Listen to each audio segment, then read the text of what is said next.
এখন বাগান খান্দি এইদৰে ধ্বংস কৰি দিয়া হৈছে। শিল খননৰ নামত বাগান খান্দি ধ্বংস কৰি দিয়া হৈছে। এফালৰ পৰা বাগান খান্দি যোৱা হৈছে আৰু একাংশ ব্যক্তিৰ ব্যক্তিগত স্বাৰ্থৰ বাবে যিধৰণে আচলতে ব্যৱসায়ৰ নামত তেওঁলোকে প্ৰকৃতিক ধ্বংস কৰিছে। একাংশ দুষ্কৃতিকাৰীয়ে দিখৌ নৈ খান্দি ধ্বংস কৰি দিয়াৰ সমান্তৰালভাৱে এতিয়া বাগানো খান্দি ধ্বংস কৰি দিয়াৰ যি এটা পৰ্যায়লৈ গতি কৰিছে, তাৰ ফলশ্ৰুতিত বৰ্তমান সময়ত প্ৰতিবাদ সাব্যস্ত কৰা দেখিবলৈ পোৱা গৈছে। বিহুবৰ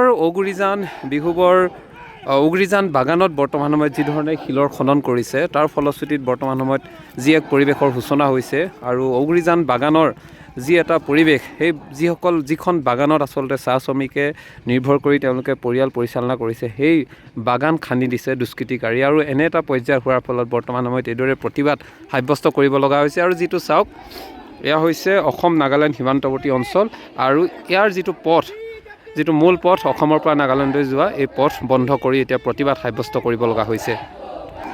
আৰু বৰ্তমান সময়ত চাওক, আমাৰ প্ৰকৃতিক যিধৰণে আচলতে ধ্বংস কৰি পেলাইছে আৰু যিসকল দুষ্কৃতিকাৰী ইয়াত জড়িত হৈ আছে, এইসকলৰ নাম বা এইসকল কোন সেই কথা ইতিমধ্যে ৰাইজেও গম পাইছে। তাৰ পাছতো তেওঁলোকে নিজৰ স্বাৰ্থৰ সুবাদত এইদৰেই প্ৰকৃতিক ধ্বংস কৰি যি এক পৰিৱেশৰ সূচনা কৰিছে, তাৰ ফলশ্ৰুতিত বৰ্তমান সময়ত এইদৰে এতিয়া অনিৰ্দিষ্টকালীন পথ অৱৰোধ কাৰ্যসূচী অসম চাহ জনজাতি ছাত্ৰ সন্থাই এতিয়া গ্ৰহণ কৰা দেখিবলৈ পোৱা গৈছে। অসম নাগালেণ্ডলৈ যোৱা যিটো পথ, মূল পথ বন্ধ কৰি দিছে আৰু এইদৰে তেওঁলোকে প্ৰতিবাদ সাব্যস্ত কৰিছে। আৰু মই আপোনালোকক দেখাইছোঁ, এয়া হৈছে নাগালেণ্ডলৈ যোৱা যিটো পথ আৰু এই পথত বৰ্তমান সময়তে গোটেই সম্পূৰ্ণ পথটো বন্ধ কৰি দিছে। সমান্তৰালভাৱে দেখাইছোঁ এইখন বাগানৰ মাজত কি ধৰণে আচলতে শিল খনন কৰি ধ্বংস কৰি দিয়া হৈছে। শিল খনন কৰি সম্পূৰ্ণ বাগানৰ যিটো আকৃতি, সেই বাগানৰ আকৃতি ধ্বংস কৰি দিয়া হৈছে। ফলশ্ৰুতিত এতিয়া প্ৰতিবাদ সাব্যস্ত কৰা এটা কাৰ্যসূচী দেখিবলৈ পোৱা গৈছে। কিন্তু এটা কথা ক'ব লাগিব, এই বিহুবৰ অঞ্চলটোত বৰশিল হওক বা এই অঞ্চলটোত খনন কৰি থকা যিটো পৰ্যায়, এই পৰ্যায় এতিয়া নহয়, বহু বছৰৰ পৰা ধৰি আছে, বহু বছৰ ধৰি হৈ আছে। আৰু আপোনালোকে যদি চাই, গোটেই পৰিৱেশটো চাৰিওফালে খনন কাৰ্যসূচী চলি আছে, কিন্তু আজি পৰ্যন্ত ইয়াৰ যিটো এটা সঠিক যি ডিচিজন, এই ডিচিজন কিন্তু লোৱা পৰিলক্ষিত নহ'ল। বৰ্তমান সময়ত এই পৰিৱেশ দেখাইছোঁ, কি ধৰণে অবৈধভাৱে শিল খনন কৰিছে, ফলশ্ৰুতিত ৰাইজে যি এক জমৰ যাতনা ভুগিব লগা হৈছে। আৰু ইয়াত চাওক, এইখন বাগান সম্পূৰ্ণৰূপে খান্দি দিয়া হৈছে আৰু তাৰ ফলশ্ৰুতিত এনেকুৱা এটা পৰিৱেশে বিৰাজ কৰা দেখিবলৈ পোৱা গৈছে। আৰু এইদৰে এতিয়া তেওঁলোকে পথ অৱৰোধ কৰিব লগা হৈছে। অনিৰ্দিষ্টকালীন যি পথ, এই পথ অৱৰোধ কৰিছে, এই পৰ্যায়ত যোৱা দেখিবলৈ পোৱা গৈছে। এইখন হৈছে উগৰিজান বাগান আৰু উগৰিজান বাগানৰ ভিতৰত কি ধৰণে শিল খনন কৰি ধ্বংস কৰি দিছে চাওক এই পৰিৱেশ।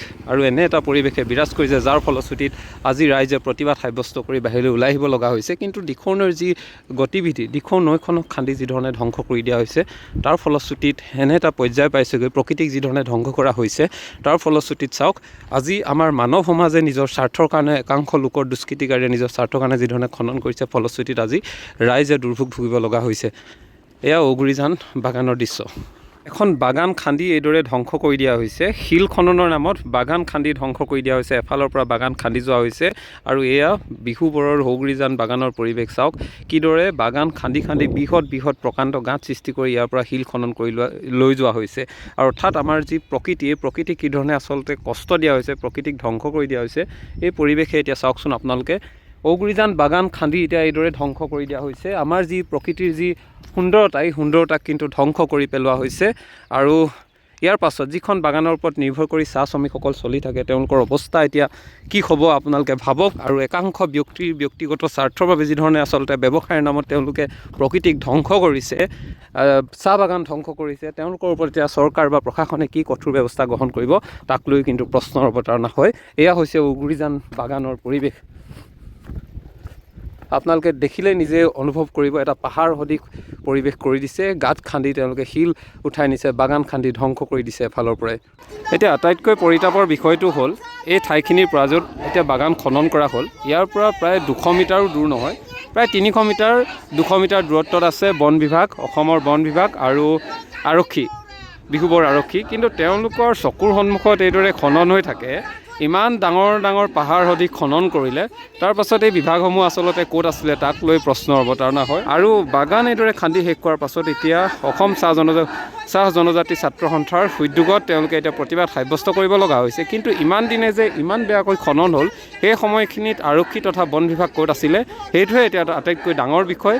আৰু যিসকলে খান্দিছে তেওঁলোকক এতিয়ালৈকে ধৰিব নোৱাৰাটো বা তেওঁলোক কোন, সেইটো চিনাকি কৰিব নোৱাৰাটো বা চিহ্নিত কৰিব নোৱাৰাটো এইটো আটাইতকৈ ডাঙৰ কথা। কাৰণ এইফালে ডাঙৰ ডাঙৰ মেচিনবোৰ আহে শিল খান্দিবৰ বাবে, ডাঙৰ মেচিন আহে, ডাম্পাৰ চলে, আকৌ তেওঁলোককে ধৰিব নোৱাৰে। চাওকচোন ৰাইজ, এইটোত তেনেহ'লে কোনে কি ভূমিকা গ্ৰহণ কৰিছে এইটো আপোনালোকে ভালদৰে বুজি পাইছে।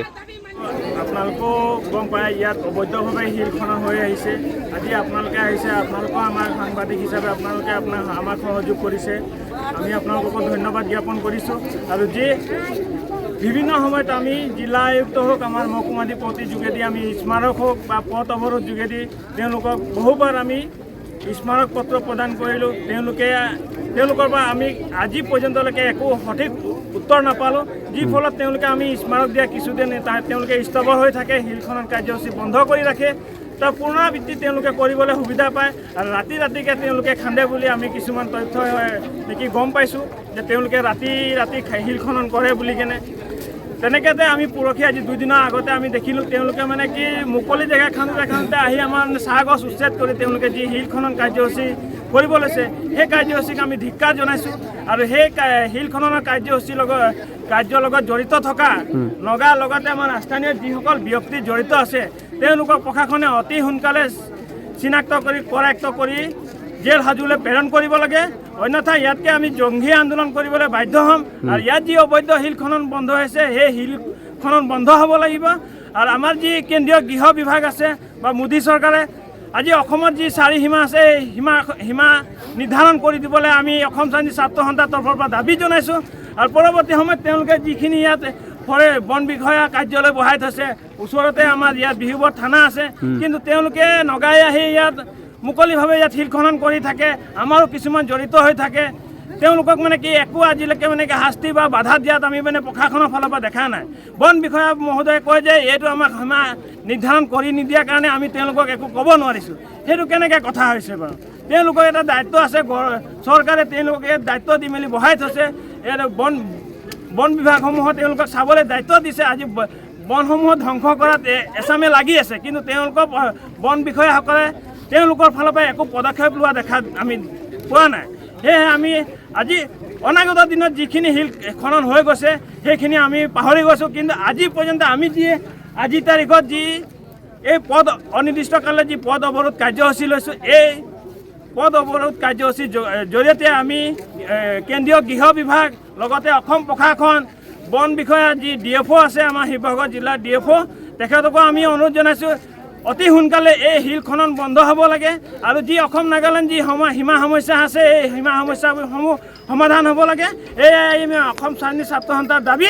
আৰু অনাগত দিনত যদি এই কাৰ্য বন্ধ নহয়, ইয়াতকৈ তীব্ৰ আন্দোলন গঢ়ি তুলিম বুলি আমি ইয়াৰ পৰাই আমি দাবী জনাইছোঁ আৰু অসম চৰকাৰৰ হুংকাৰ জনাইছোঁ।